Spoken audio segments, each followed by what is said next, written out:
Hello friends. तो आज की क्लास में एक क्वेश्चन एग्जाम्पल 8.4 डिस्कस हो रहा था जो कि उतना अच्छे से क्लियर आउट नहीं हो पाया।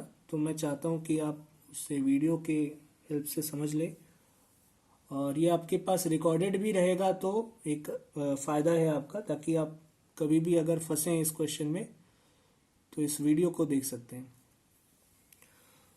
तो एग्जाम्पल 8.4 या मेरी डीपीपी का जो डीपीपी 1 है जो मैंने आपको भेज दी है, उसका फर्स्ट क्वेश्चन है ये डीएफ ब्लॉक का, डीएफ ब्लॉक एलिमेंट्स।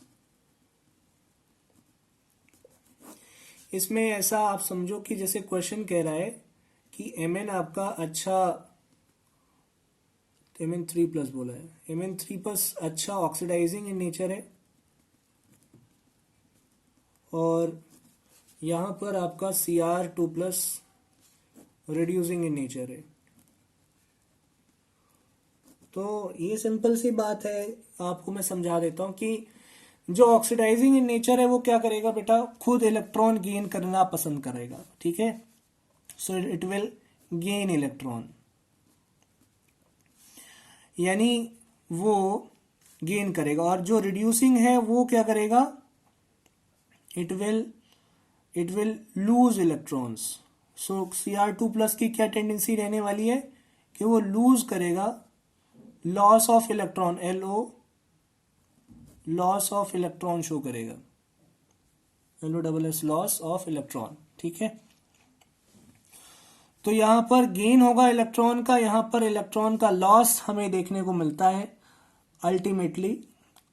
तो चूंकि ऑक्सीडाइजिंग है तो खुद इलेक्ट्रॉन गेन करेगा, खुद रिड्यूस हो रहा है, और ये रिड्यूसिंग है तो खुद इलेक्ट्रॉन लूज करेगा, यानी खुद ऑक्सीडाइज होगा। ये आपको क्लियर है।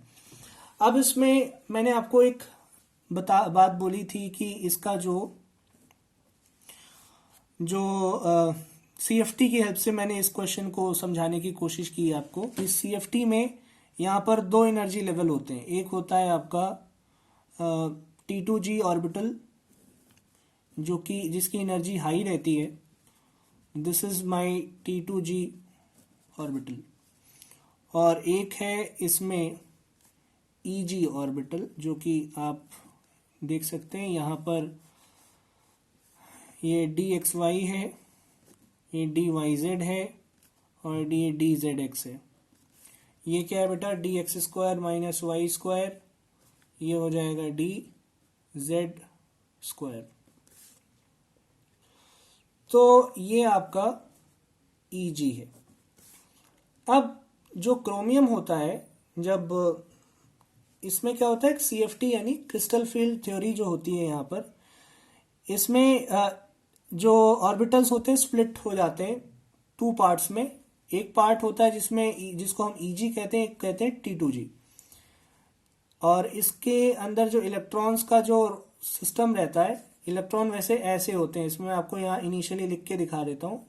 5 ऑर्बिटल होते हैं, 1 2 3 4, और एक इधर और बना देते हैं, ऐसे आपको दिखा देता हूँ ये क्या हो रहा है। ये आपके पास यहाँ पर 1 2 3 4 ऐसे इलेक्ट्रॉन्स यहाँ पर फिल्ड है। इसके बाद यहाँ पर इसका डिवीजन हुआ, एक ये है और एक ये हो गया। अब इसमें जब डिवाइड हुआ है तो यहाँ पर आपको एक मिलेगा और यहाँ पर आपके पास 3 मिलेंगे इस तरह से, क्योंकि स्टार्टिंग में DXY DYZ DZX होता है और फिर इसके बाद DX² DX² माइनस Y², और ये यहाँ पर DZ² होता है। ठीक है, ओके। अब इसके बाद आप देख सकते हैं एक इलेक्ट्रॉन यहाँ है, और ये जब लूज करेगा, क्योंकि ये क्या है, रिड्यूसिंग नेचर है, तो ये इलेक्ट्रॉन लूज करना पसंद करेगा। लूज कैसे करेगा, एक इलेक्ट्रॉन जैसे लूज कर देगा तो ये आपका मतलब ये एम्प्टी हो जाएगा और ये हाफ फिल्ड हो जाता है। अब आप पूछोगे कि यही क्यों लूज कर रहा है, तो इसका रीजन ये है कि ये लो एनर्जी वाले ऑर्बिटल्स होते हैं, इसमें से इलेक्ट्रॉन निकालना आसान होता है, ये आसानी से निकल जाएगा। तो उसको फायदा ये है कि ये जो इसका T2G ऑर्बिटल है, ऑर्बिटल्स हैं ये आपके हाफ फिल्ड हो जाते हैं और ये एक्स्ट्रा स्टेबल हो जाते हैं। तो इसलिए जो Cr2+ से इसको Cr3+ बनना पसंद है, इसका मतलब Cr2+ से आसानी से ये Cr3+ बन जाएगा और ये एक इलेक्ट्रॉन रिलीज कर देगा। इतना समझ में आ गया। आफ्टर दिस हम जो Mn की बात कर रहे हैं,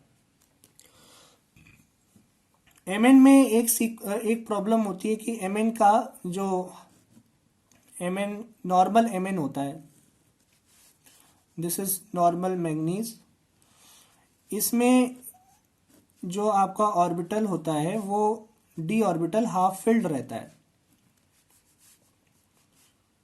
हाफ फिल्ड रहता है और आपका s orbital is like this, d orbital is half filled and s orbital आपका इस तरह से रहता है। ठीक है, ये आपका 4s2 है और ये है आपका 3d5। लेकिन जब 3+ की बात करते हैं हम लोग तो 3 इलेक्ट्रॉन, यानी सबसे पहले आउटर मोस्ट शेल से यहां से 2 इलेक्ट्रॉन निकल गए और एक यहां से निकल गया। तो अब आप सोचो, गेस करो कि यहां पर जब 3+ की बात हो रही है तो यहां पर d इसका कैसा दिख रहा होगा, एक यहां, 2 यहां, 3 यहां, 4 और एक ऑर्बिटल d का खाली। ये इसका यहां पर 3d4 है। तो ये क्या करना चाहेगा, ये बेटा इलेक्ट्रॉन लूज करने के बजाय एक गेन करेगा, और गेन करेगा जैसा कि मैंने यहां लिख रखा है, इट विल गेन इलेक्ट्रॉन। तो एक इलेक्ट्रॉन गेन करके ये Mn3+ से Mn2+ बनना पसंद करेगा, यानी it will gain 1 electron. Mn3+ ने एक इलेक्ट्रॉन गेन किया और वो बन गया Mn2+। तो इस तरह से ये गेन कर रहा है, तो यहां पर एक इलेक्ट्रॉन आ गया और ये हो गया हाफ फिल्ड। तो इसलिए Mn3+ will tend to gain 1 electron और ये आपका 1 2 3 4 5 एक इलेक्ट्रॉन आ गया ना, तो अब ये D4 से D5 हो जाएगा। Mn2+ बन गया यहां पर एक इलेक्ट्रॉन लेकर के। तो इस तरह से आप देख सकते हैं कि हमने यहां पर इलेक्ट्रॉन गेन करा दिया और वहां पर लूज करा दिया, और इसलिए ये अच्छा ऑक्सीडाइजिंग एजेंट है क्योंकि खुद अच्छा इलेक्ट्रॉन गेन कर सकता है, और Cr2+ जो है वो अच्छा रिड्यूसिंग एजेंट है क्योंकि वो अच्छा इलेक्ट्रॉन लूज कर सकता है। ठीक है, बात समझ में आ गई होगी। तो इसी के साथ ये कंसेप्ट आप एक बार ढंग से पढ़ लेंगे जैसा मैंने वीडियो में आपको समझाया है, और फिर हम कल मिलते हैं। Thank you so much.